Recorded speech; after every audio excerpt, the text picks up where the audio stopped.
আজকে আপনাদেরকে দেখাবো কবুতর কত ছোট ডিম দেয়। তো এটা আমার হচ্ছে টাইগার বাঁশিরাজ কোকা কবুতর।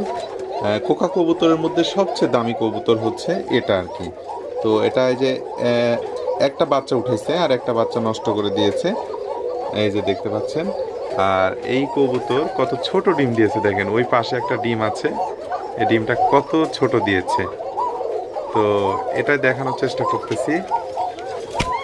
ডিম নষ্ট করে দেওয়ার সম্ভাবনা আছে, আমি লুক করে নিচ্ছি। এই যে দেখেন, অবাক হয়ে যাবেন কত ছোট্ট একটা ডিম দিয়েছে। এই যে তো ওই যে ডিমটা আমি এখানে একটু সরাই দিব। এটা হচ্ছে আমার টাইগার বাঁশিরাজ কোকা কবুতর। তো আপনাদের এটাই দেখানোর চেষ্টা করছিলাম। দেখেন আর কিভাবে লুম ফেলায় রাখছে, মানে ফেনা তুলে আছে, যেন ডিম আমি নিব, ওদের আক্রমণ করবো এরকম মনে করে আর কি। তো এটা